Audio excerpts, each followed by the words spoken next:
Друзья, давайте начинать. У вас какая-то заставочка должна быть, по-моему, там, музыкальная. Или начинаем сразу? Ну, не будет музыкальной заставочки. Пожалуйста, начинай. Бзира шумазат хатырску хаусме бгала хулача зиге.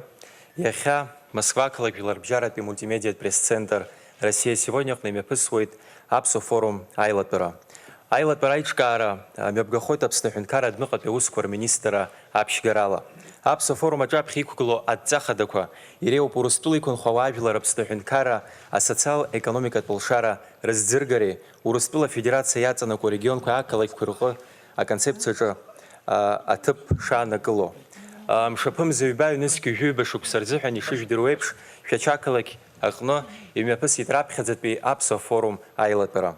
Уиззерхаз абснахункара инвестиция полшара адзиргаракун.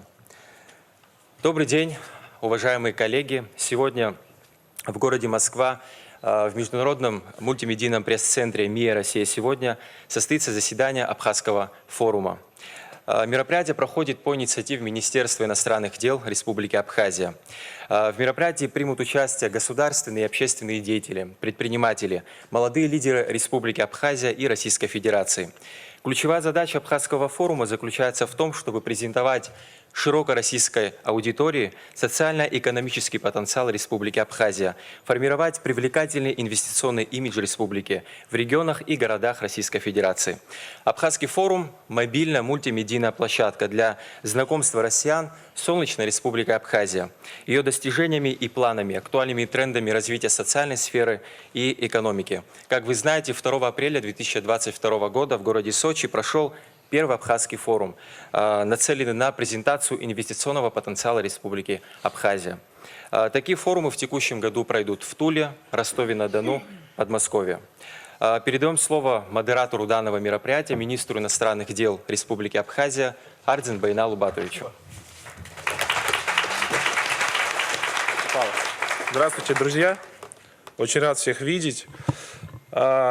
У нас сегодня заседание Абхазского форума. Я благодарю всех за то, что мы собрались и за возможность нашего общения. Хочу отметить, что в Абхазском форуме сегодня принимают участие официальные представители таких стран, как Российская Федерация, Донецкая Народная Республика, Луганская Народная Республика, Южная Осетия, Таджикистан, Сирия, Никарагуа, Венесуэла, Бахрейн, Катар, Палестина, Гана, Гвинея-Бисау, Панама. Хочу выразить всем коллегам большую благодарность за ваше время и за возможность нашего общения. В самом начале, для того, чтобы задать тон нашей дискуссии, ключевая цель сегодня – это презентация социально-экономического потенциала нашей страны, солнечной Республики Абхазия. Мы хотели бы показать небольшой презентационный ролик, чтобы отметить такие ключевые параметры современной Абхазии, на что делается упор. Сегодня президент Республики Абхазия Аслан Георгиевич Бжани уделяет особое внимание реформе правоохранительной системы, чтобы усиливать вопросы безопасности, улучшать инвестиционный климат, инвестиционную привлекательность, туристическую привлекательность Абхазии. Поэтому давайте выведем на экран ролик, а затем продолжим разговор. Пожалуйста.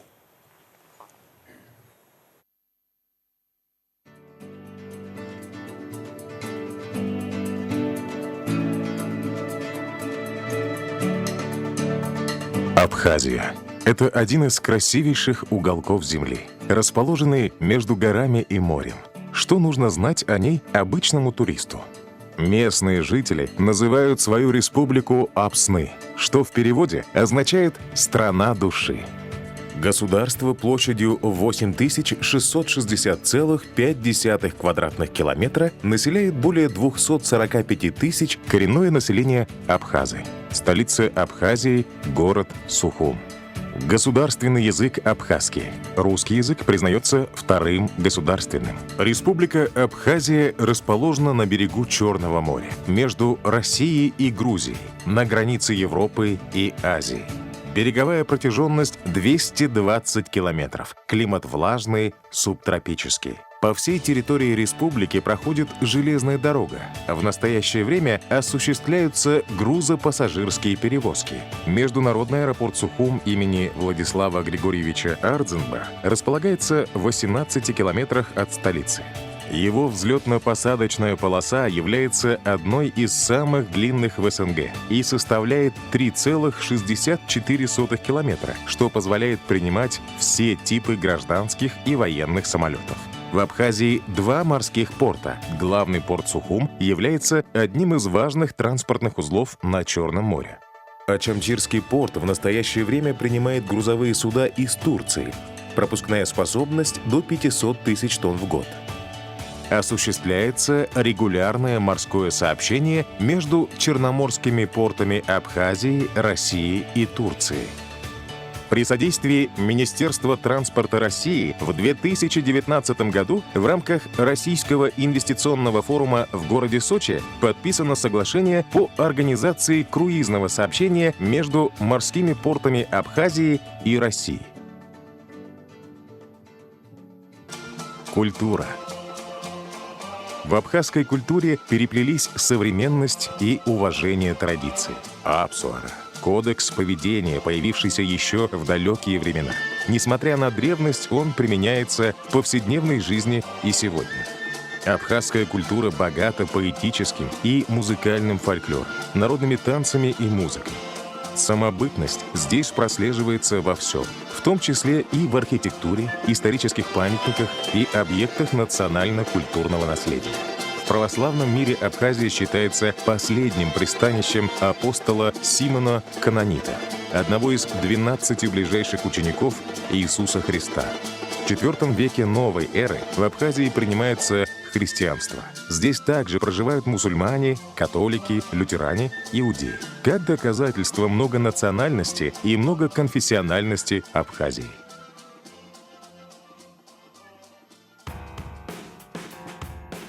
Туризм. Одной из наиболее динамично развивающихся и перспективных отраслей экономики Абхазии является туризм. Абхазию ежегодно посещает до 1,5 миллиона человек. Сказочные пейзажи озера Рица, магическая красота одной из крупнейших в мире Новоафонской пещеры, Симоно-Канонитский монастырь, Сухумский ботанический сад и многое другое производят неизгладимое впечатление на туристов. В Абхазии активно развиваются разнообразные виды туризма, такие как пляжный, горный, экскурсионно-познавательный, спортивный, лечебно-оздоровительный, гастрономический и паломнический туризм.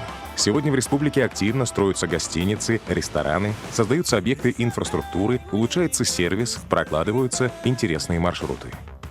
В Абхазии более 500 объектов размещения, и каждый сможет выбрать для себя наилучший вариант. Наиболее востребованы гостиницы «Амра Парк Отель Спа», «Абаата», такие крупные отели, как «Атриум Виктория», «Рица», «Wellness Парк Отель Гагра», «Самшитовая роща», «Леон», объединение пансионатов «Курорт Пицунда», «Сосновая роща», гостиница «Грифон» и «Эвкалиптовая роща».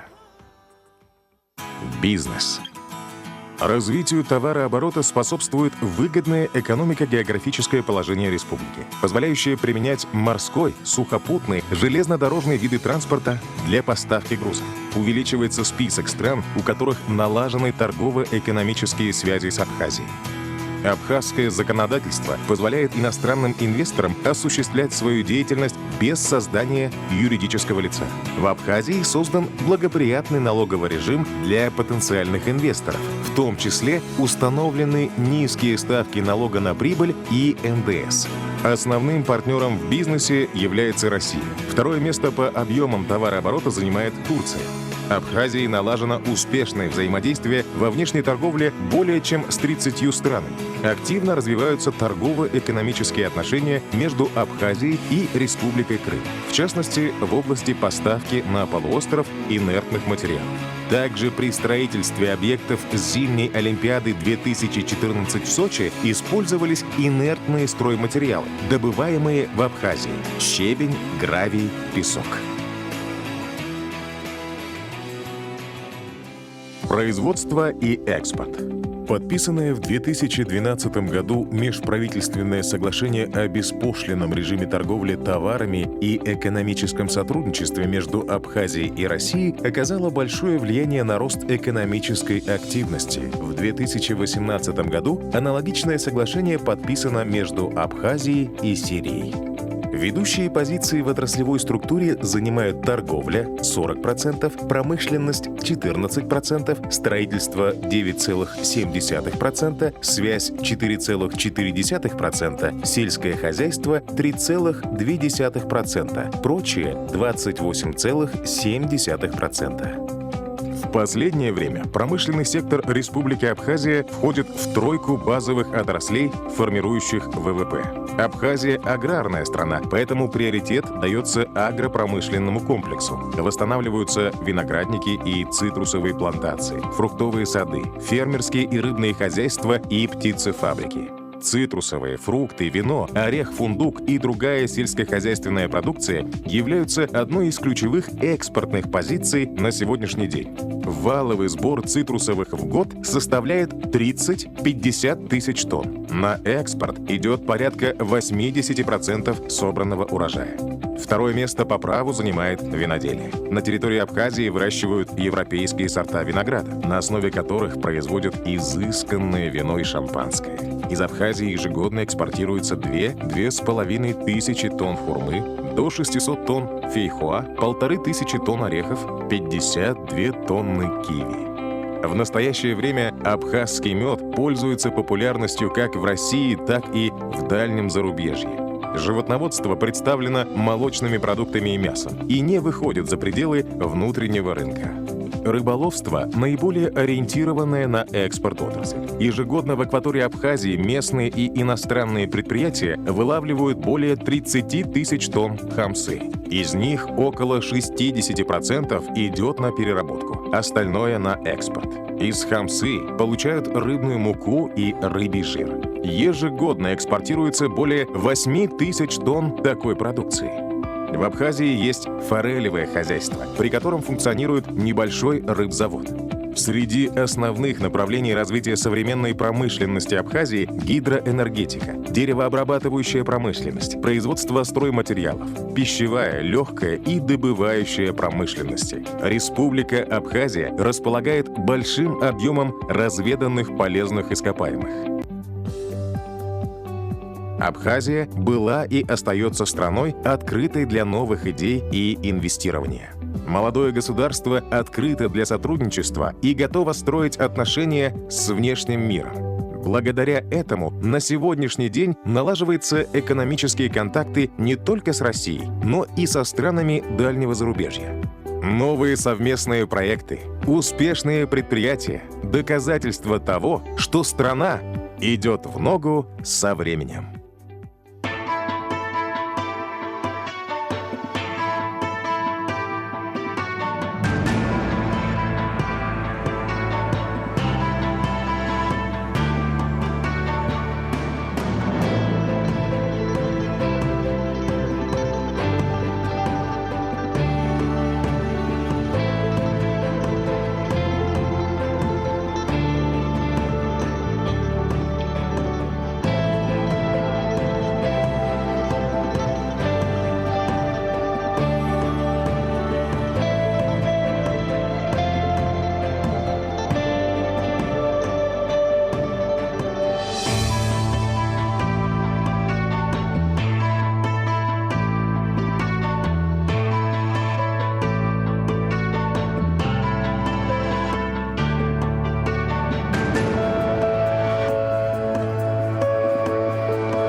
Спасибо большое.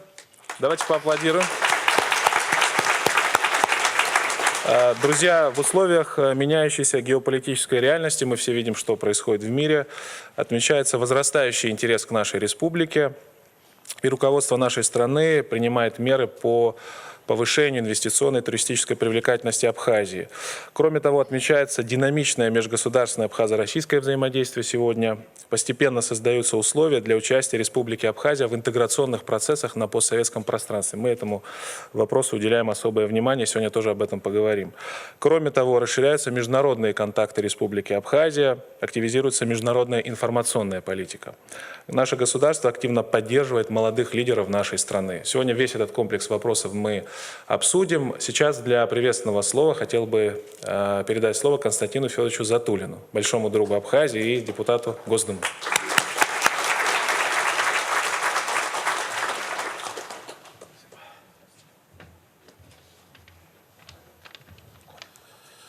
Большое спасибо, уважаемые участники, организаторы. Мы с удовольствием вновь перенеслись в Абхазию только что, а теперь вернулись к темам, которые сегодня должен обсудить Абхазский форум.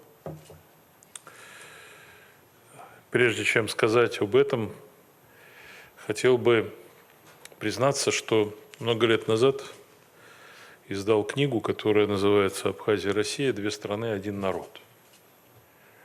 Собрав там все свои выступления в разные периоды жизни, связанные с Абхазией.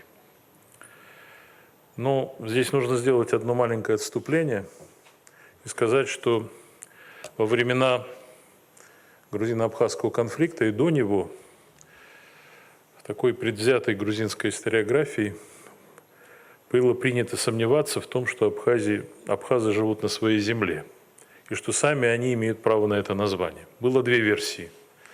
Одна, что абхазы – это на самом деле отколовшаяся от грузинского народа, часть грузинского народа, которая почему-то решила назвать себя абхазами, на самом-то деле они грузины. А вторая версия, что абхазы на самом деле это пришлый с Кавказа народ, взявший чужое имя, и это совсем не те абхазы, которые известны в истории. Обе версии, конечно, ложные. И призваны были доказать, что Грузия имеет особые права на Абхазию, от которых она не отказалась и до сих пор. Но я, когда назвал свою книгу «Две страны, один народ», имел в виду вовсе не то, что мы с абхазами родственники по генетической линейке. Мы, может быть, достаточно далеки друг от друга, принадлежим к разным группам языковым. Но это совсем не отменяет того факта, что на протяжении сотен лет мы были и остаемся одним народом с точки зрения нашей ментальности, нашего отношения к традициям, нашего отношения ко всему в жизни. Вот это важно подчеркнуть. Абхазия – многонациональная страна, но, конечно, это очевидно, что абхазы отстояли свою независимость, и сейчас дело чести не только живущих в Абхазии, но и нас в России, признавших в Абхазию в 2008 году, сделать так, чтобы Абхазия развивалась как можно более активно и успешно. Я, наверное, ошибся, начав с этого, потому что, на самом деле, первое, что я хотел бы сказать, несмотря на тему нашего форума, хотел выразить благодарность абхазскому народу за солидарность, которую он проявляет в эти дни, и понимание, которое он проявляет в эти дни в связи с тем, что происходит в России в связи с той военной операцией, которую мы проводим на Украине. Я благодарен, как и все мы в России, тем абхазам, тем семьям, которые отпустили своих сыновей, и они принимают участие в этой военной операции на нашей стороне. Это дорогого стоит. Это солидарность, такие трудные моменты, то, что остается навсегда. А теперь хочу несколько слов буквально сказать на заданную тему. Только что на прошлой неделе мы провели в Государственной Думе, в нашем комитете по делам СНГ и связям с соотечественниками специальное заседание, которое было посвящено перспективам ближайшего будущего нового курортного сезона и конкретно режиму пропуска через абхазо-грузинскую границу. Когда мы говорим о планах социально-экономического развития, мы должны понимать, что сотрудничество с Россией, пути, ведущие из России, это сегодня пути жизни для абхазской экономики и для абхазского населения. И вот, не буду всего пересказывать, хочу сказать, что есть две логики у нас в России, как строить отношения в этой области. Конечно, мы не посягаем и не собираемся посягать на самостоятельность и независимость Абхазии, мы ее признали. Мы отмечаем тот факт, что большинство граждан Абхазии одновременно являются и гражданами Российской Федерации. Но при этом мне кажется, что мы слишком застряли в том периоде, который предшествовал признанию независимости, когда дело касается, например, таких важных для всех жизненных вопросов, как режим пропуска через границу российско-абхазскую. Границы между Россией и Абхазией никто в России не подвергает сомнению. Сам факт наличия этой границы, то есть самостоятельности и независимости Абхазии.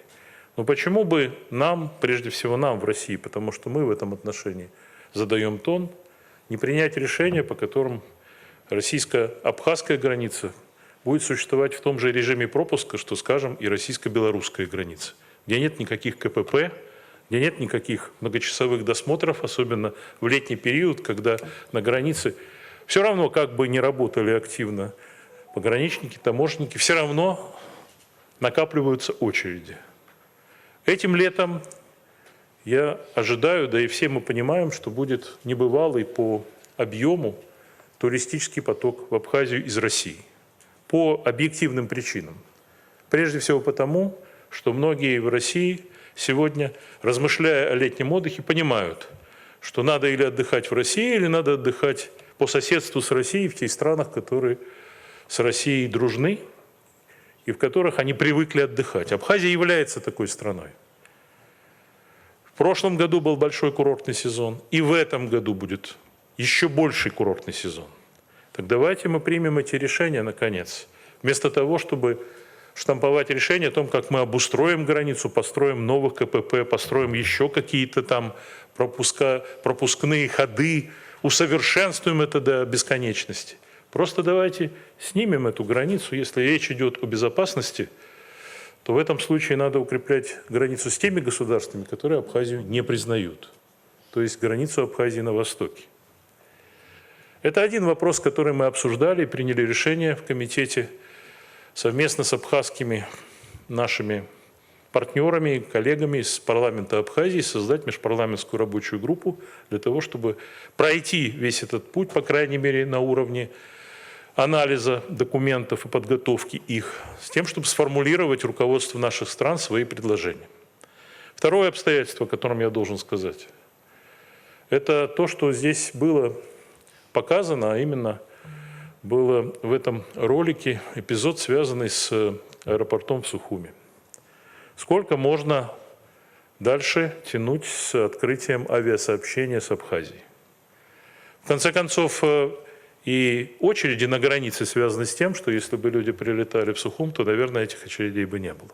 Но самое главное, если бы авиасообщение на самом деле возникло, вновь вернулось, то в этом случае и восточная часть Абхазии, которая сегодня недостаточно привлекательна, прежде всего в силу расстояний, это Чемчирский район, это Гальский район, это Гульрипский район и сам Сухумский район, она бы активнее развивалась. И на пути к этому тоже вчерашние препятствия. Говорят, что мы должны согласовать это с ИКАО, например. Послушайте, мы летаем в Крым, летаем над Украиной сегодня. Ни с каким ИКАО мы сегодня это не согласовываем. Ну, в Крым мы сейчас не летаем, но вот до сих пор, с 2014 года по 24 февраля, летали и активно летали, хотя Украина этого не признавала. Давайте, наконец, сделаем этот шаг. И я уверен, это к лучшему не только для Абхазии, но и для соседнего моего родного Сочинского региона, который я представляю в Государственной Думе. Потому что в советские времена я это хорошо помню, запасным аэродромом для Сочи всегда был аэропорт Сухум. А теперь Минводы, которые сами по себе климатически очень, неблагоприятны, потому что это Межгорье, и там время от времени аэропорт закрывается. Даже с точки зрения безопасности полетов это важно. И, наконец, последнее, что я хотел бы упомянуть, чтобы не тратить время ваше. Все это правильно, то, что мы говорим об открытии Абхазии, развертывании Абхазии лицом к инвесторам, но без целого ряда мер, которые должны, наконец, принять сами депутаты, руководство Абхазии. Это, на самом деле, усиление гарантий и возможностей для наших инвесторов.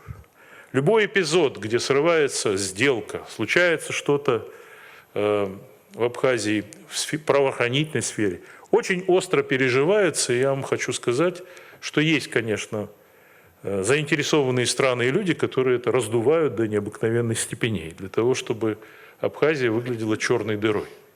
Так вот, чтобы это в том числе снять, мне кажется, важно принять назревшие решения по режиму, связанному с земельной собственностью, с недвижимостью, с гарантиями капиталовложений и всему остальному. Совершенно невозможно понять, почему гражданин Абхазии, он же гражданин России, в России имеет одни права, а гражданин России, не гражданин Абхазии, в Абхазии этих прав не имеет. Потому что есть, конечно, беспокойство, мне понятно исторически, у абхазского народа, вот проснемся рано утром, а все в Абхазии принадлежит кому-то, потому что пришли из России 150 миллионов человек и все скупили. Не придут 150 миллионов. Придут только те, кто любит Абхазию и хотят в нее вложить. И то, что они сделают, останется в Абхазии навсегда. Абхазскому народу и всему населению Абхазии. Никто не вывезет из Абхазии санатории, гостиницы, рестораны. Все это будет функционировать там. Чем быстрее мы это все поймем, тем лучше. Потому что до сих пор Абхазия, к сожалению, развивается из прибыли, а не из инвестиций и кредитов. А вот это нужно изменить. И я очень надеюсь, что ваш форум об этом будет говорить и к этому призывать. Спасибо большое. Спасибо большое, Константин Федорович. Действительно, вот на прошлой неделе у нас состоялось заседание в Госдуме, обсуждался вопрос не упразднения межгосударственной границы, а упрощения режима пересечения. Вот все, кто был в Абхазии, наверное, помнят, что тяжеловато переходить границу, это занимает достаточно длительное время, и в связи с курортным сезоном, который предстоит, мы, конечно, этот вопрос поднимаем. И на заседании принимали участие депутаты Абхазского парламента, и ключевой результат – это создание официально рабочей группы. Константин Федорович, вы, по-моему, сопредседатель в этой рабочей группе, и абхазская сторона тоже там будет представлена, и вот в этом предметном диалоге, уверены, будет какой-то результат. Друзья, я хочу передать слово Николаю Баскову, народному артисту России, послу доброй воли Абхазии.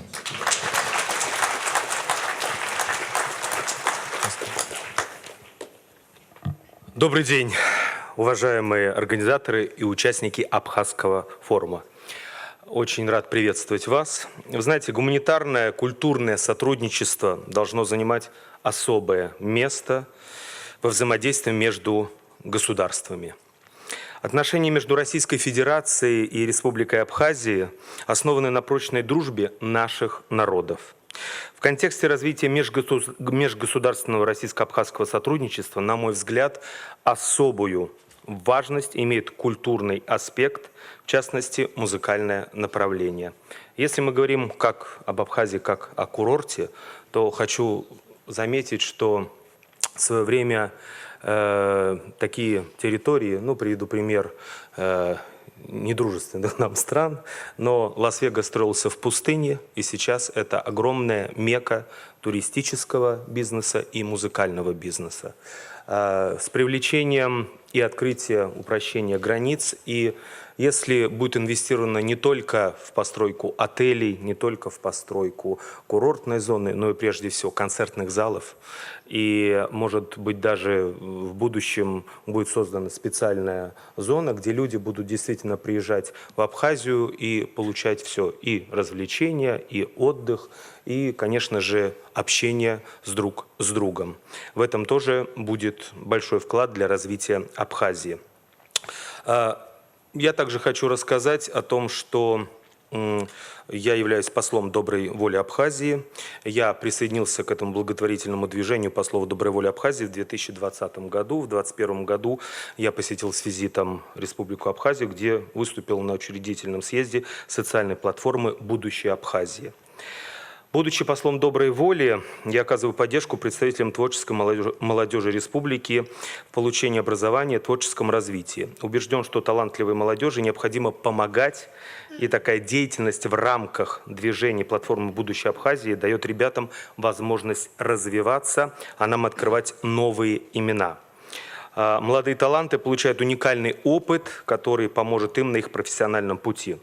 По моему приглашению юные абхазские исполнители посетили мой юбилейный творческий вечер, который состоялся в Сочи на международном конкурсе «Новая волна». Также хочу напомнить, что совсем недавно мы вышли 7 народных артистов с инициативой о создании Российской музыкальной ассоциации.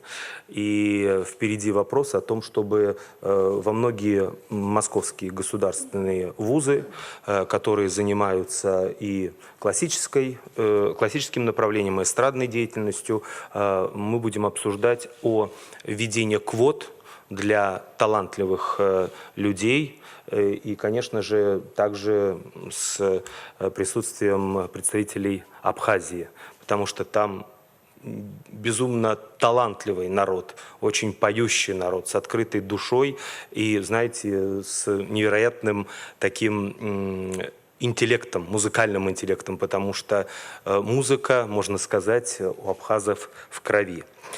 Также я хочу поблагодарить всех тех, кто сегодня принимает участие в этом форуме, потому что сегодня говорить о проблемах – это очень важно. Не только говорить, но и в этой обстановке, в которой находится наша страна.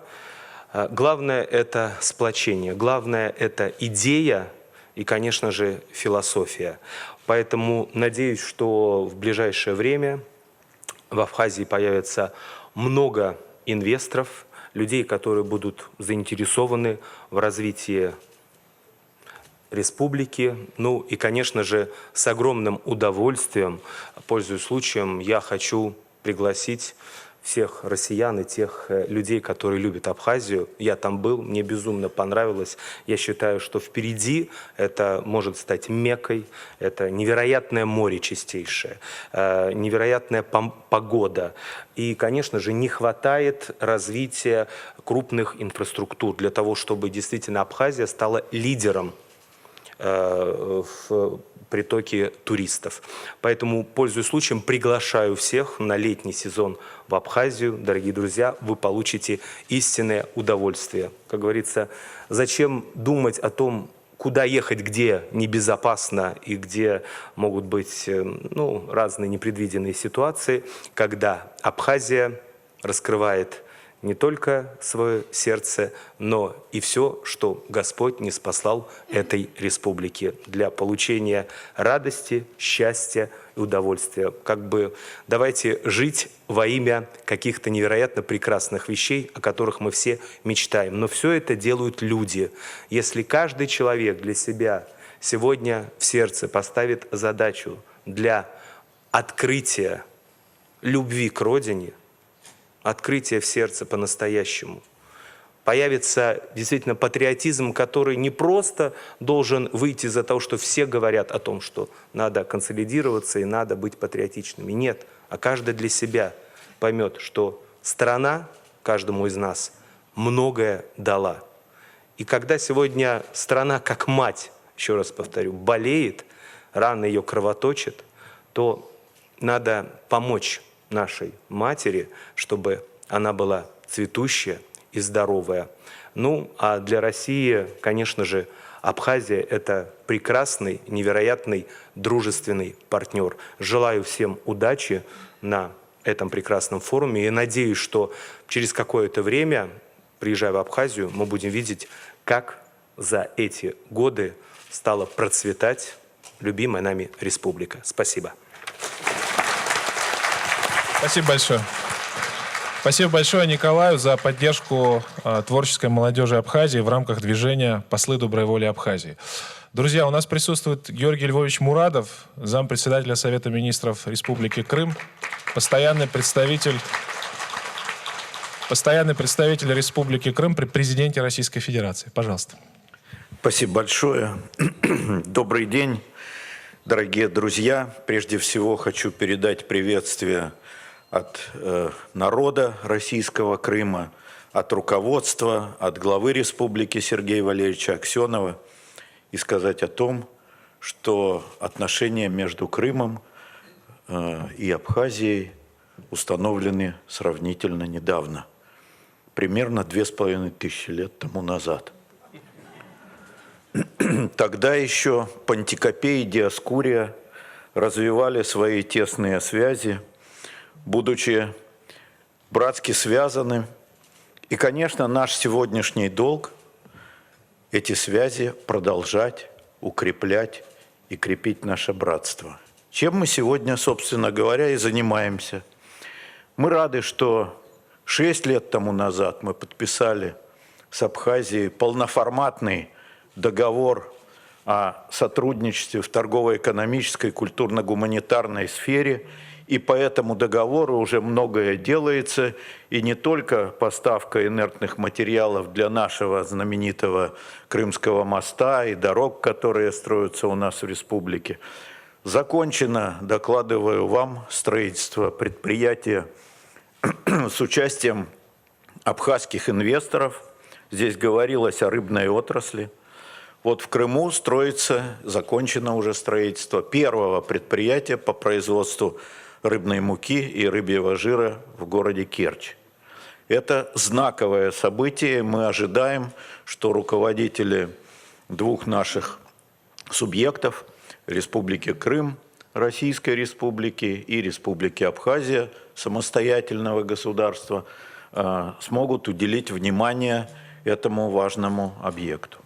Недавно, буквально 2 недели назад, мы открыли очень символическое, провели символическое мероприятие, открыли памятный знак, мемориальный знак в честь бойцов из Абхазии, как написано на нем, сынам Абхазии, погибших в годы Великой Отечественной войны, в годы, когда проводилась очень трудная, тяжелая Керченская операция. Безусловно, можно продолжать много перечислять наши совместные проекты.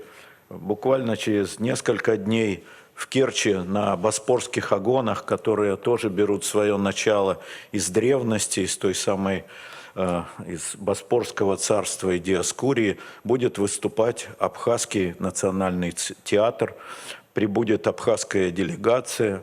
Это все знаковые события. Но я хочу подчеркнуть и сослаться на день сегодняшний, который ставит перед нами, безусловно, новые задачи. Задачи, наверное, нельзя лучше выразить то, что говорил древний мыслитель, философ, поэт Омар Хайям, зная сегодня, мы все знаем, какие трагедии пережила Абхазия, когда боролась за свою независимость. Какой трудный этап проходим мы, проходим его вместе. И вот Омар Хайям тогда писал: «Кто жизнью бит, тот большего добьется. Пуд соли съевший выше ценит мед. Кто слезы лил, тот искренне смеется. Кто умирал, тот знает, что живет». Вот мы знаем, что мы живем, будем процветать и дальше всегда будем вместе. И надеюсь, что Абхазский форум тоже будет вместе с нами каждый год. Желаю удачи, успехов и всем вам здоровья и благополучия. Спасибо.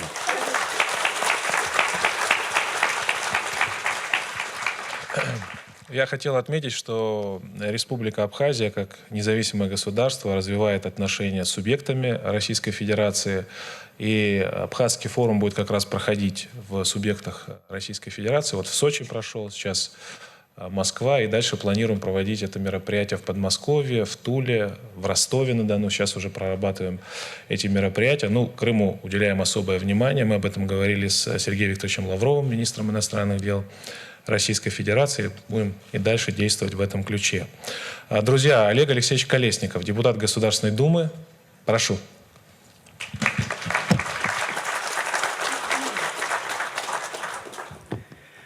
Какой замечательный вид с моря на Сухум. Добрый день, дорогие друзья. Очень рад здесь видеть всех. Почти полный зал. Вот передо мной сидят люди, совершенно разные по возрасту, разные по национальности, по образованию, по профессии. Но нас всех очень многое объединяет. Первое, наверное, большинство, мы все родом из Советского Союза, из нашей колыбели. Там, где мы получили наше воспитание и стали тем, кто мы есть. И, конечно же, любовь к этой замечательной республике Абхазия. Я до того, как стать депутатом Государственной Думы, был всю свою жизнь предпринимателем. И хотел бы поделиться своими впечатлениями как предприниматель, чтобы я был услышан коллегами из России, и которых очень много. Я сам русский, православный, супруга моя татарка и мусульманка, вот такая простая и непростая российская семья. За свою историю я создал около 15 тысяч рабочих мест, и первый раз ровно год назад я приехал в Абхазию. Вчера посмотрел, посчитал, за этот период я был там 27 раз. Конечно же, главное достояние Абхазии – это абхазский народ. Очень гостеприимный. Я очень много путешествую, но такого гостеприимства, такого радушия я не встречал нигде. Это то место, в которое хочется возвращаться.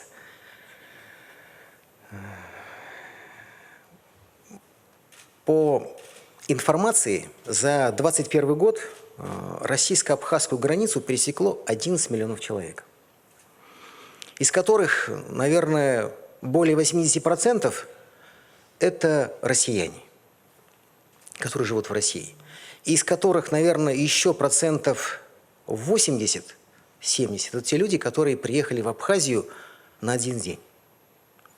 И, наверное, одна из таких существенных задач – сделать так, чтобы большинство людей приезжало не на один день, а на 3-5, на неделю, на 10 дней. И какие бы моменты я хотел сегодня отметить преимущества. Вот за последние лет, наверное, 10 в Российской Федерации очень много было вложено в инфраструктуру. И во всех наших миллионниках, я не говорю о Москве, о Санкт-Петербурге, о Сочи с Адлером, у нас сегодня 14 миллионников, и во всех произошла реконструкция аэропортов. Туристический поток увеличился в разы. И с точки зрения логистики Абхазия находится очень удобно. Аэропорт Сочи находится в Адлере. До границы с Абхазией ехать ровно 10 минут. Практически никогда нету пробок. После того, как ты пересекаешь границу, максимум 15 минут, и ты уже находишься в Гаграх. То есть, если мы берем любой большой город России, в котором Челябинск, Екатеринбург, Казань, Тюмень, Уфа, в летние дни это 5-6 рейсов в день, в зимние 2-3 рейса. То есть это удобно с точки зрения приехать и очень быстро быть в Абхазии. Это очень удобно. До 1991 года я знаю, что в Абхазии жило порядка 550 тысяч населения. Сейчас около 240 тысяч. То есть не хватает 300 тысяч. Что такое 300 тысяч человек. Я знаю, что в Абхазии существует несколько точек зрения. Есть те люди, которые прошли войну, те, наверное, как и мы, которые еще были рождены в Советском Союзе. Конечно же, у них очень трепетный, достаточно консервативный взгляд на тех людей, которые хотели бы жить в Абхазии. И молодежь, которая уже воспитана в современном, в цифровом мире, который абсолютно новый современный взгляд, и которая, наверное, такая ничем не отличается от нашей молодежи российской, которая стремится жить в больших городах с комфортом, там, где жизнь достаточно современна. Как предприниматель я хочу сказать, что мы не говорим о жилье. Давайте будем говорить о апарт-отелях и отелях. Я обращаюсь в том числе к российским предпринимателям. Сегодня очень выгодно вкладывать деньги в Абхазию. Рядом находится Сочи-Адлер. Там, где находится базовый аэропорт. Это сегодня город, в котором основная масса жилья самая дорогая в России, дороже, чем в Москве. Конечно, в Москве есть свои места, где у нас недвижимость может стоить дороже, чем в Париже, в Лондоне и Нью-Йорке, но стандартное жилье самое дорогое у нас Сочи и Адлер. Поэтому вы представьте, сколько даже тех людей, которые живут и в Сочи, и в Адлере, работают, просто не могут купить себе апартаменты, жилье, не могут снять квартиру для того, чтобы и едут на работу час, полтора-два. Я рассуждаю с точки зрения огромного потенциала, которым обладает Абхазия. И если строить отели и апарт-отели, то, наверное, это позволит привлечь огромное количество людей, которые могли бы иметь в собственности апартаменты.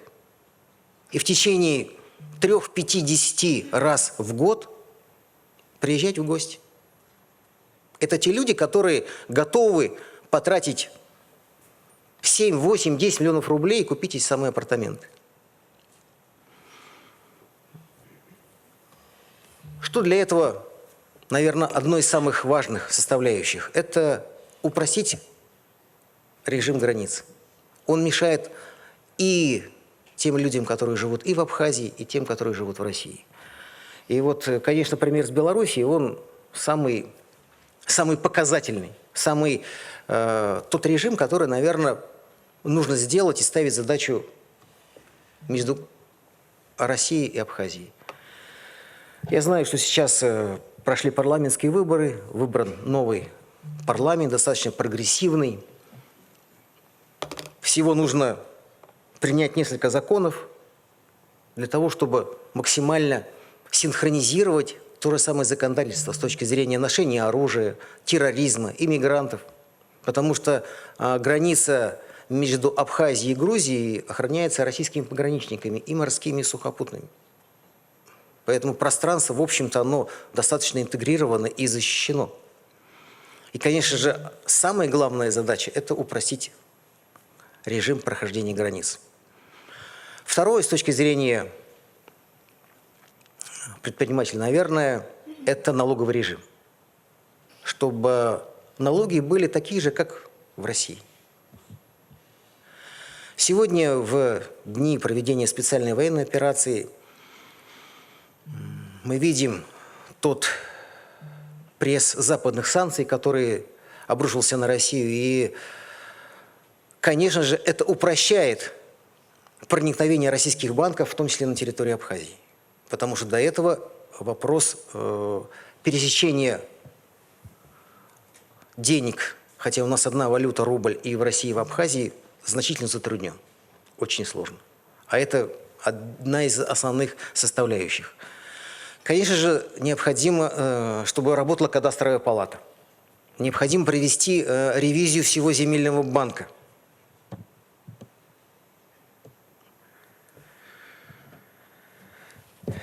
Олег Алексеевич, время.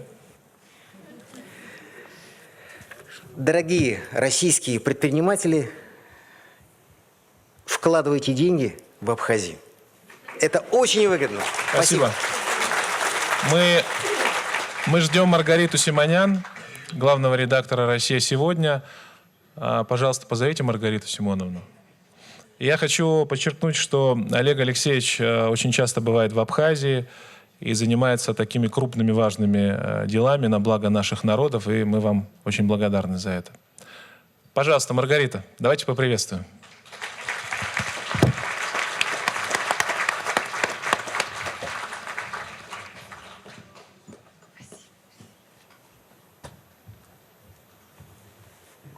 Добрый день, здравствуйте. Я очень рада приветствовать такую публику у нас здесь в МИА. Вот Коля Басков, наш большой друг, привет, очень рад тебя видеть.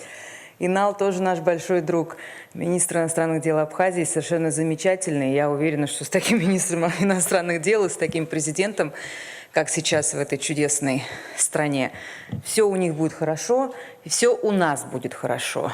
Потому что для меня ментально Абхазия неотделима от России, от понимания нашего старого, в хорошем смысле старого, да, вот такого старого, в том смысле, по которому ностальгируешь, общего дома.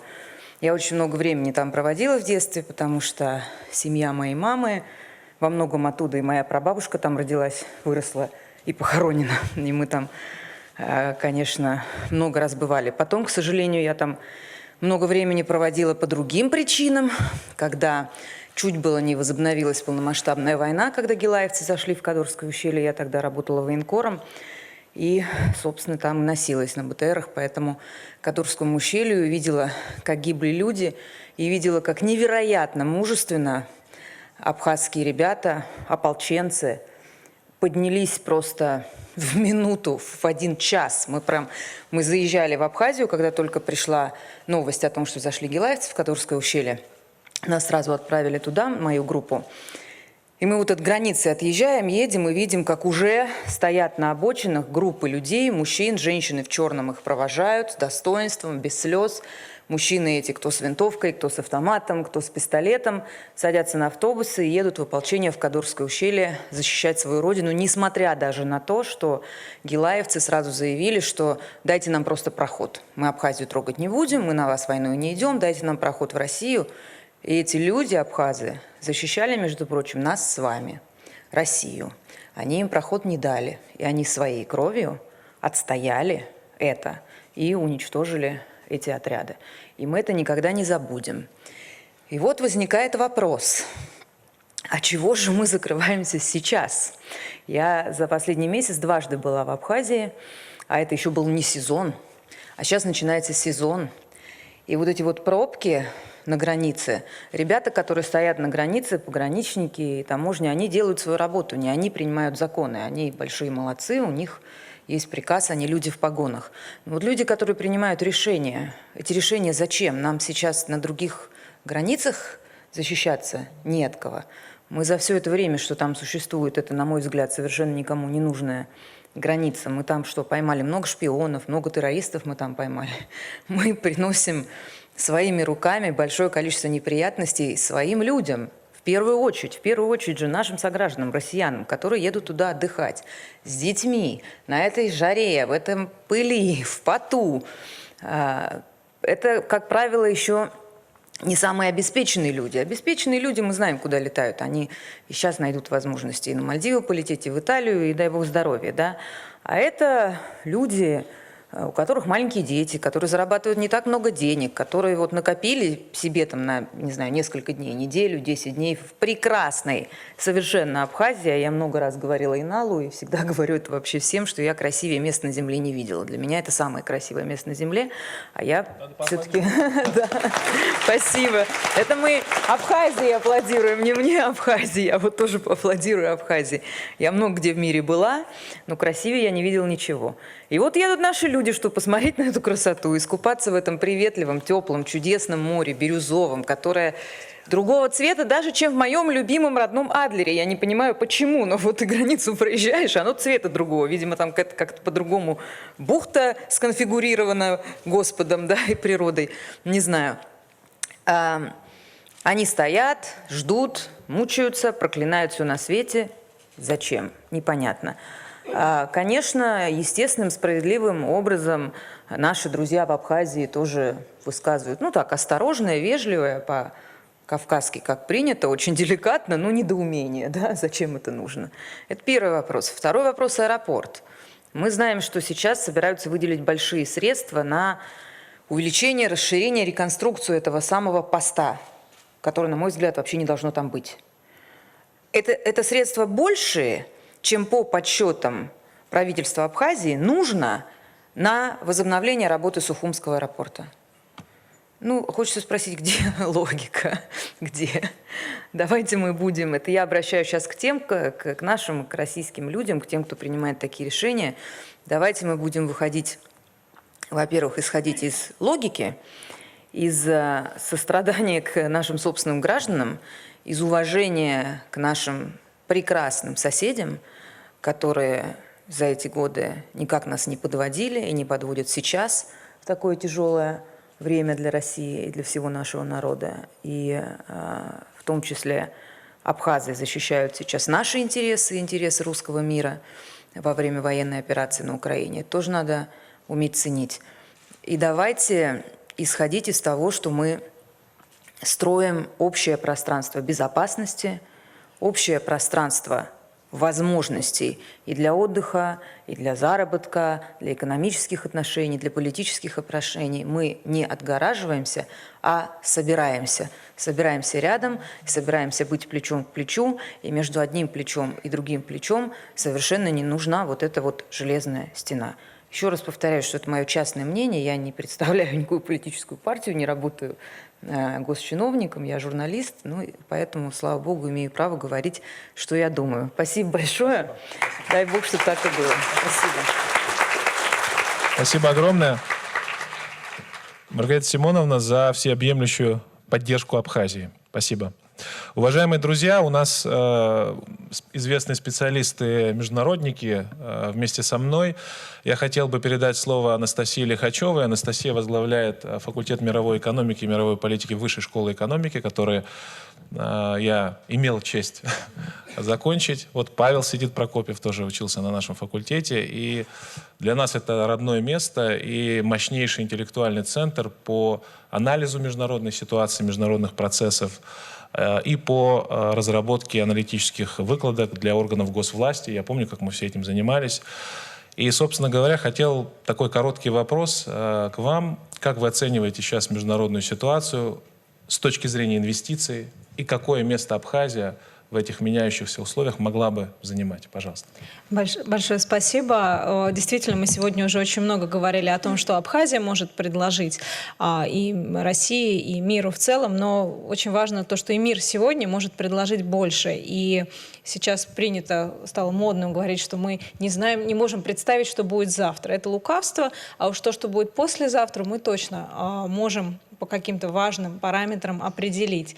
То, что мы точно видим, это то, что международные экономические системы будут меняться, они будут проходить серьезную трансформацию, где-то кризисы, где-то будут появляться параллельные системы, новые решения. И антироссийские санкции и эффекты на российскую экономику, это, конечно, очень важный параметр, но далеко не единственный. А то, как другие страны, такие как Индия, Китай, страны Ближнего Востока, страны Латинской Америки воспринимают происходящее, это то, что будет менять всю глобальную систему уже в достаточно скором времени. Конечно, говоря о возможностях сейчас, мы можем говорить о ситуативных, точечных решениях по обходу тех или иных санкционных ограничений, которые создают отличные возможности для тех, кто такие решения предлагает, причем даже не на макро, а вполне на микроуровне. Но что самое очевидное, это то, что о таких решениях нужно как можно меньше говорить, по крайней мере сейчас. А вот что важнее, это общий эффект для международной системы. Мы считаем и анализируем, исследуем, что будет формироваться два типа новых систем. Первые построены, грубо говоря, на цифровых решениях. Цифровые валюты, новые платежные системы, виртуальные карты. Поэтому для сервисных отраслей, в первую очередь туризма, логистики, хороший доступ в интернет и покрытие сетей, это будет очень важно. А второе, это то, что сегодня все чаще называют экономикой доверия.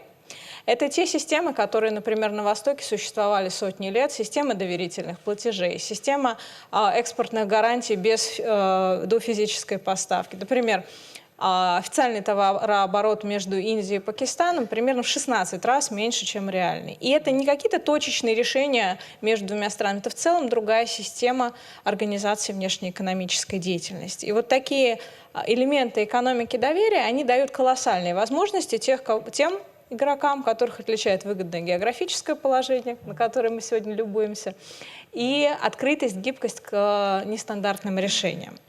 Но есть и оборотная сторона, не только все хорошо. Это то, что такая глобальная трансформация, конечно, будет сопряжена с целым рядом кризисов. И вот система управления, и оценки, и прогнозирования социально-экономических рисков, которые могут волнами приходить извне, через энергетические, продовольственные, кризис в области здравоохранения, который мы 2 года наблюдали, это не менее важно для устойчивого развития. Вот эти понятия устойчивости и гибкости, наверное, то, что сегодня международная система может спрашивать с тех, кто хочет привлекать инвестиции. И, на мой взгляд, такая устойчивость в каком-то смысле будет зачастую сейчас большим конкурентным преимуществом, если мы говорим, например, о поставках продовольствия, чем банк-корреспондент в Лондоне. Поэтому я думаю, что те компании, те предприниматели, которые найдут ресурс для участия в экономике доверия или для цифровых решений нового типа, они смогут очень сильно и системно преуспеть в ближайшие годы. Спасибо. Спасибо большое. Мы, Анастасия Борисовна, очень надеемся на взаимодействие с нашим родным факультетом и в контексте обучения нашей молодежи, да и в контексте в целом интеллектуальной разработки актуальных международных процессов.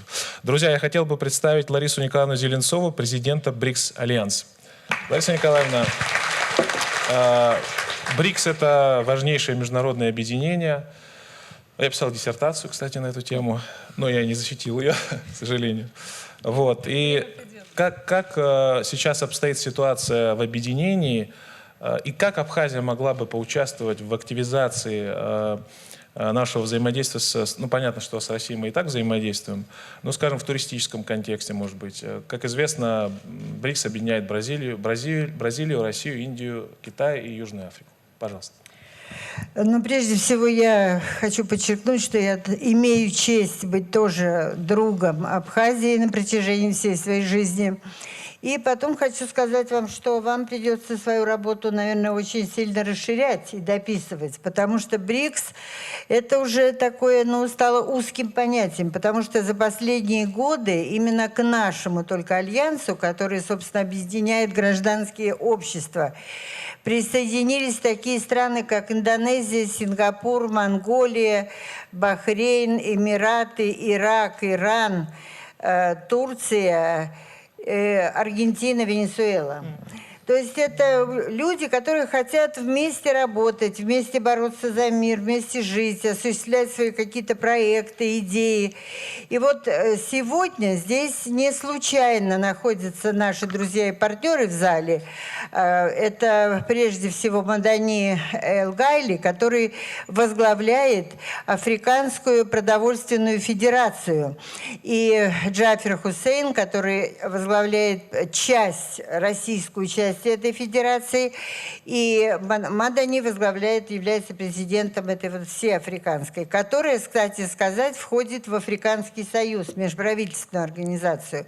И впервые именно вот в России создается такое отделение этой организации. Мы бы хотели как раз, у них большой интерес, вот в Абхазии мы обсуждали этот вопрос, мы бы хотели с вами обсудить вот такие вопросы, которые могут быть и вам полезны и интересны.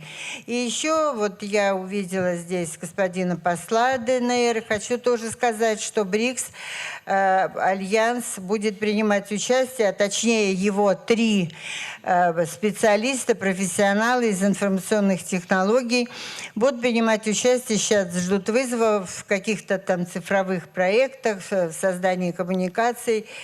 И еще одно такое очень знаменательное событие, которое сейчас очень важно, осознание его очень важно для нас, это поддержка вот от таких людей и от таких стран. Это вот буквально в июле будет проходить совместное мероприятие Альянса БРИКС и южноафриканского нашего партнера по темам экономика, туризм, бизнес, культура.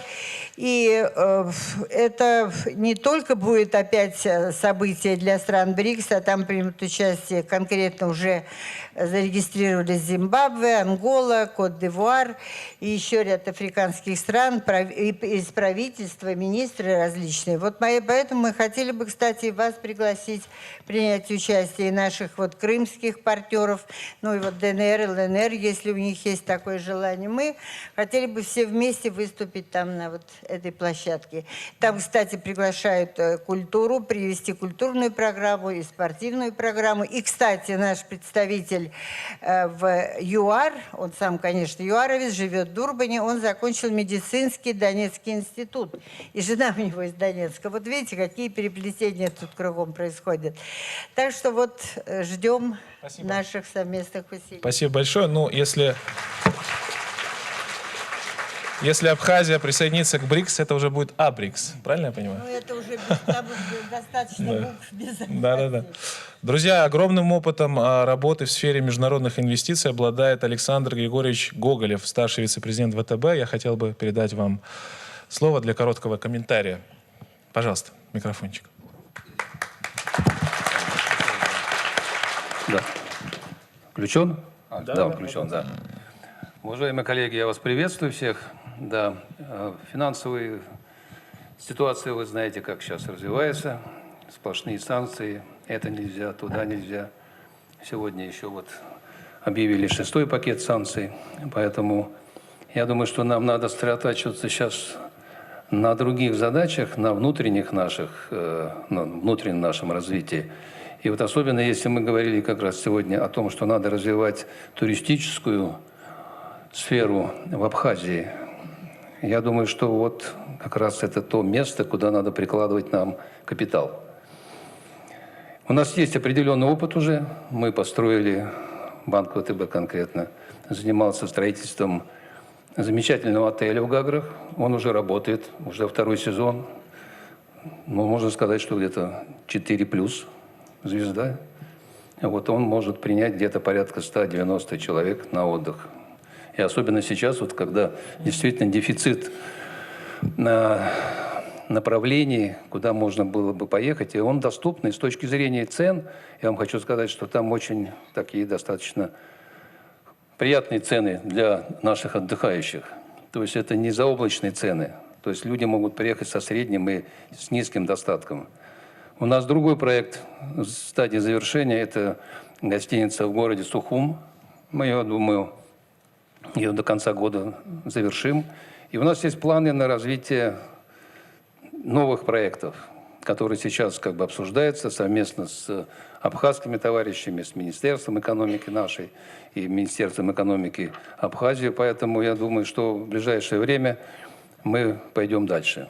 Поэтому я вот хотел бы предложить всем идти смелее в Абхазию, потому что это действительно нам братский народ.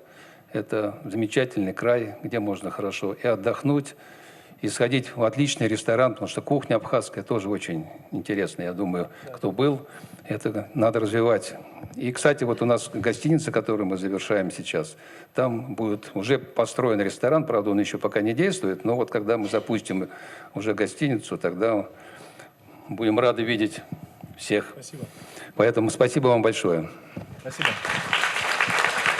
Спасибо, друзья. Мы сейчас начинаем видеомост с Сухумом. Я хочу поблагодарить, давайте все вместе поблагодарим уважаемых участников панели нашей. И приглашаю сюда нашу молодежь. Давайте молодежь сюда. И передаю слово Иналу Лазба в Сухум. Пожалуйста, коллеги, начинайте. Уважаемый Инал Батович, уважаемые организаторы и участники Абхазского форума, мы рады вас приветствовать на площадке пресс-центра Международного информационного агентства «Спутник Абхазия» в Сухуме. Я представлю наших гостей. Это директор туристического комплекса «Тамыш Вилледж» Новиков Константин Игоревич, директор по развитию транспортной компании «Гаруда Экспресс» Барцица Стан Исланович и начальник отдела международных отношений Абхазского государственного университета Адлиба Анна Валерьевна. Я передаю слово директору туристического комплекса «Тамыш Вилледж». Константин Игоревич, пожалуйста. Да, спасибо большое. Добрый день, уважаемые участники форума. Я представляю компанию, которая открылась только в прошлом году, в начале сезона, 1 июня. Наш объект называется «Тамыш Вилледж», находится в восточной части Абхазии, это Очимчирский район. Вот. В 2020 году летом было проектирование объекта, было принято решение построить бюджетный кемпинговый поселок, который в себе сочетает все удобства и все коммуникации, которые необходимы для туриста.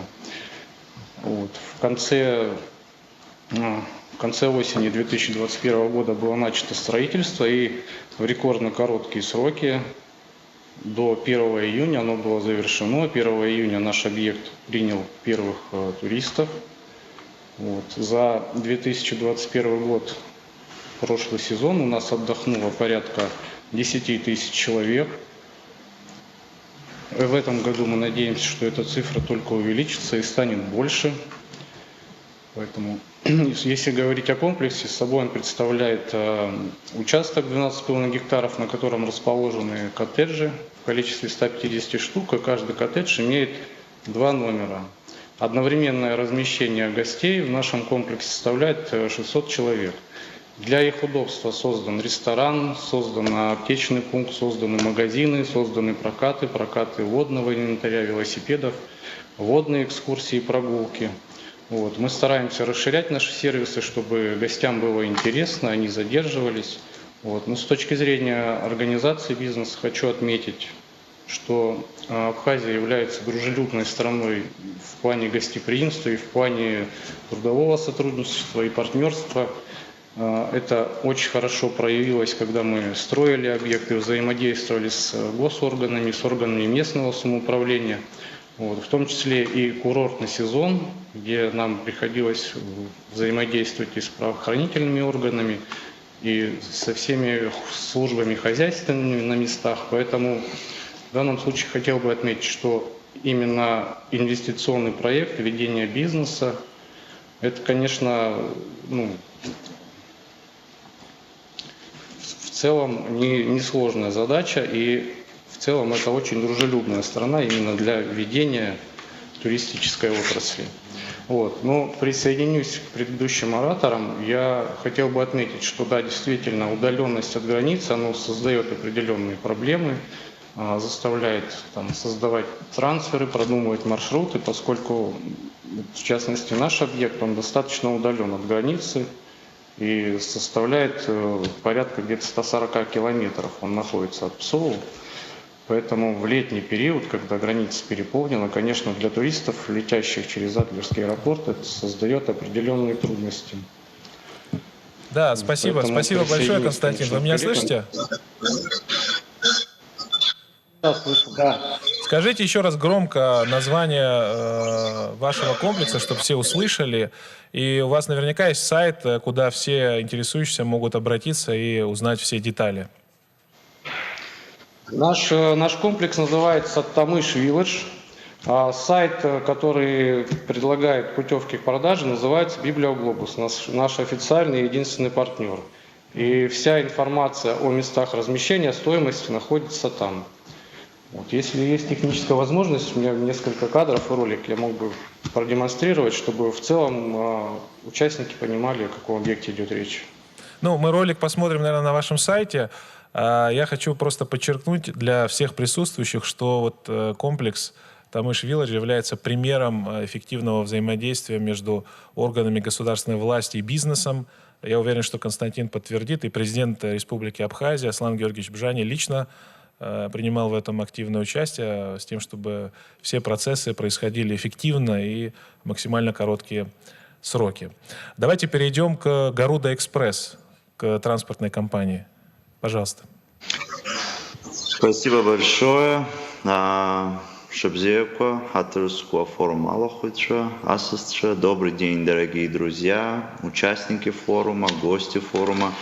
От лица компании хочу поблагодарить за предоставленную возможность выступить уже второй раз на столь значительном мероприятии.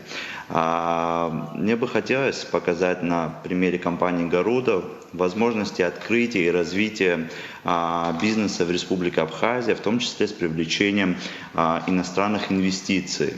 Наша компания Garuda имеет значительный опыт в данном вопросе, так как за 16 лет своего существования были пройдены все этапы развития, от службы такси до полноценной принимающей компании крупнейших российских туроператоров.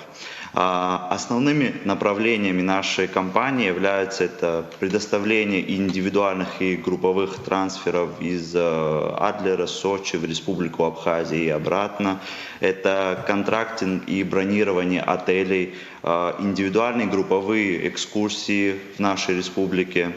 Это эксклюзивные авиапутешествия по стране, я имею в виду здесь малую авиацию. Эксплуатация собственного отеля в городе Сухум, Garuda Boutique Отель и предоставление услуг такси в Абхазии.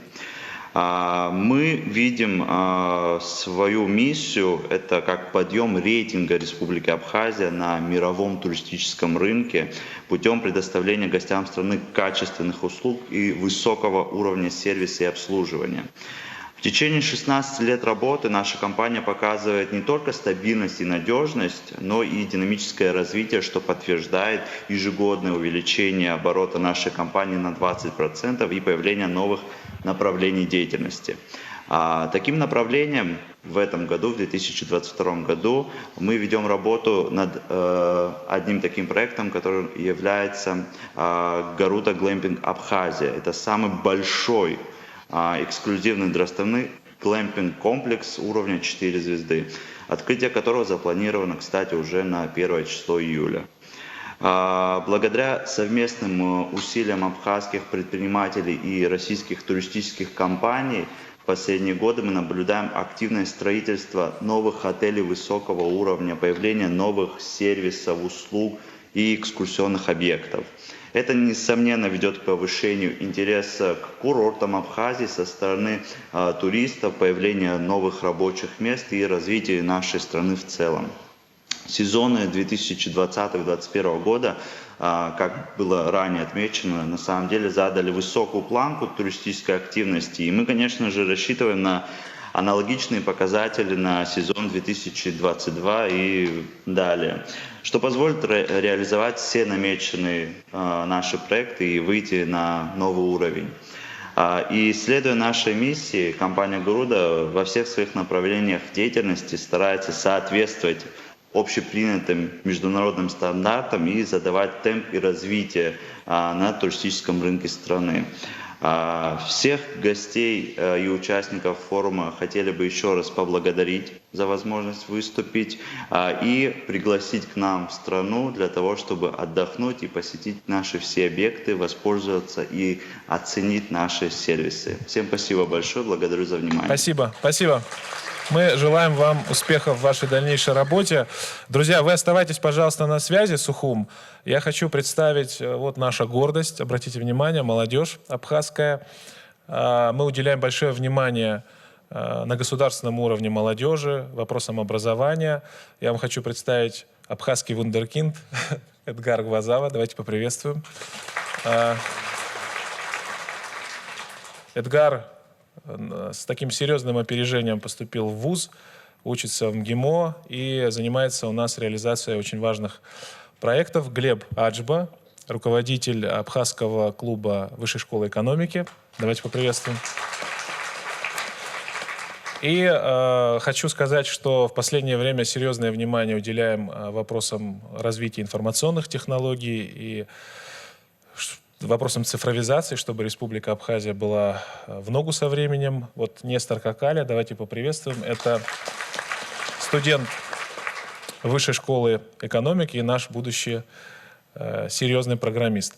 Давайте передадим слово Эдгару. Эдгар расскажет вкратце о ключевых наших молодежных проектах. Это конкурс «Гордость Абхазии», конкурс молодых управленцев. Вот сейчас вот в соседней аудитории, насколько я понимаю, руководители конкурса «Лидеры России» и те, кто поддерживает этот конкурс. В принципе, конкурс «Гордость Абхазии» в целом тоже себя оправдал, и молодежь достаточно активно работает. Вот Абзак Свижба, пресс-секретарь посольства Абхазии, является победителем конкурса «Гордость Абхазии». Вот поаплодируйте, пожалуйста, он ждет аплодисменты ваши. Да. И второе направление – это программа «Будущее Абхазии». Ну, более подробно, Эдгар, расскажешь, пожалуйста, 5 минут. Пожалуйста. Меня слышно? Да. Добрый день, уважаемые участники форума. В рамках своего выступления хотелось бы коротко рассказать о деятельности социальной платформы «Будущее Абхазии». В целом, ее работу можно разделить на 3 основных направления. Первое заключается в той системе стажировок и повышения квалификации, которая была выстроена совместно с федеральными, региональными также органами исполнительной и законодательной власти Российской Федерации, с высшими учебными заведениями России. То есть мы на систематической основе рекомендуем молодых специалистов к повышению квалификации в соответствующих органах власти Российской Федерации. Также социальная платформа «Будущее Абхазии» содействует молодым людям при поступлении в высшее учебное заведение России. Это такое первое направление, образовательное, скажем так. Второе направление, оно в большей степени связано с выстраиванием позитивного имиджа Республики Абхазия за рубежом. Часть этой политики, это, как мне кажется, тоже сегодняшний форум как раз-таки, призваны сконструировать соответствующий имидж, который сделал бы Абхазию привлекательной для, скажем так, развития широких форматов сотрудничества с другими государствами. Как раз-таки на данном направлении у нас задействовано благотворительное движение послов доброй воли Абхазии, которое было создано в 2017 году. Оно объединяет людей из разных сфер: предпринимателей, государственных деятелей, деятелей культуры Российской Федерации и Республики Абхазия. В рамках движения послы доброй воли находятся в регулярном контакте друг с другом, оказывают содействие при реализации тех или иных проектов, которые направлены на развитие Республики Абхазия. В 2021 году у нас как раз-таки состоялось обновление состава. И действительно хотелось бы, пользуясь случаем, поблагодарить представителей Российской Федерации, органов власти, высших учебных заведений, с которыми мы регулярно в контакте, поскольку за все время деятельности социальной платформы «Будущее Абхазии» не было, пожалуй, ни одного случая, когда какая-то значительная инициатива, которая поступала от нас, не получила бы отклика и поддержки с российской стороны. И отдельно, вот Нинал Батович уже упомянул о конкурсе молодых управленцев «Гордость Абхазии». Впервые он прошел в 2020 году. Безусловно, вдохновителем конкурса является идентичный, скажем, конкурс управленцев «Лидера России». По результатам участия в конкурсе его победители были трудоустроены в посольство Республики Абхазия в городе Москве, в Министерстве юстиции, в других ведомствах, а также были как раз-таки рекомендованы к прохождению стажировок в Российской Федерации. То есть общая идеология проекта заключается в том, чтобы поддерживать инициативную и талантливую молодежь. И действительно, на данном направлении руководство страны сейчас предпринимает значительные действия и шаги. И хотелось бы, пользуясь случаем, выразить надежду на то, что и в дальнейшем Российская Федерация и Республика Абхазия будет также конструктивно взаимодействовать в процессе создания конкурентоспособной и компетентной управленческой элиты Абхазии. На этом хотелось бы закончить. Спасибо. Спасибо. Уважаемые друзья, мы действительно активно работаем по направлению конкурса с организаторами конкурса «Лидеры России». Хочу выразить большую благодарность коллегам, да и коллегам из администрации президента России, которые нам помогали выстраивать этот конкурс. И в ближайшее время, насколько я понимаю, будет еще один конкурс, уже молодежь организует. По линии обучения молодежи идет активная работа, активное общение с ведущими вузами Российской Федерации, с вузами региональными. с тем, чтобы наша молодежь получала качественное образование. И вот молодежь и образование – это большая наша надежда. Я хотел бы передать слово представителю Абхазского госуниверситета, начальнику отдела международных отношений АГУ Анне Валерьевне Адлиба. Мы находимся в активном контакте с Абхазским университетом, с ректором Абхазского университета и, наверное, практически по всем направлениям, и по образованию, и по проработке наших международных инициатив. Активно общаемся с АГУ. Пожалуйста, Анна Валерьевна, ваш короткий комментарий. Спасибо. Форума. Спасибо за предоставленную возможность выступить перед высокой аудиторией. И на самом деле те инициативы, которые реализуются в рамках данного форума, именно привлечение инвестиций, реализация инвестиционного потенциала Республики Абхазия, невозможны без качественного человеческого капитала, без формирования национальной системы развития человеческого капитала. Поэтому важную роль здесь играет и Абхазский государственный университет, как национальный вуз, который внес неоценимый вклад в развитие новейшей истории Абхазии, поскольку большая часть национальных кадров являлась выпускниками именно Абхазского государственного университета. Кроме того, хочу подчеркнуть, как руководитель международного отдела, что Абхазский государственный университет является, наверное, самым ярким представителем опыта международного сотрудничества и взаимодействия, поскольку на нашем счету огромное количество международных соглашений с вузами, с федеральными вузами Российской Федерации, с региональными вузами Российской Федерации. Мы активно стараемся внедрять в себя новые программы с тем, чтобы формировать у наших студентов актуальные компетенции, требующиеся современному рынку и новым вызовам, которые диктуют складывающая ситуация. Поэтому мы понимаем всю меру своей ответственности и готовы, открыты к сотрудничеству. Еще хотела бы добавить от себя, что отрадно, что наша молодежь так ярко проявляет себя за пределами своей родины. Должна отметить и наших студентов, обучающихся в Абхазском государственном университете, которые принимают активное участие на различных международных площадках, образовательных в том числе, и традиционно демонстрируют высокие показатели. И недавно мы принимали участие, команда Абхазского государственного университета принимала участие в международной научной студенческой олимпиаде по истории экономических учений. И ребята заняли высокое первое место. Путь был длительный, непростой, но это является свидетельством того, что мы всеми силами стараемся раскрывать потенциал нашей молодежи.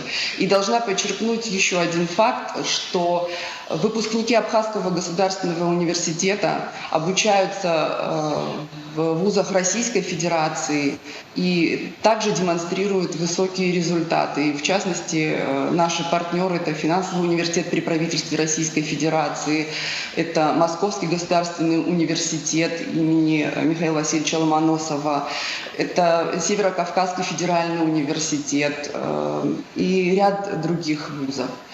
Кроме того, мы осуществляем межвузовское сотрудничество с вузами Кипра, Турции, Греции, Сирии и так далее.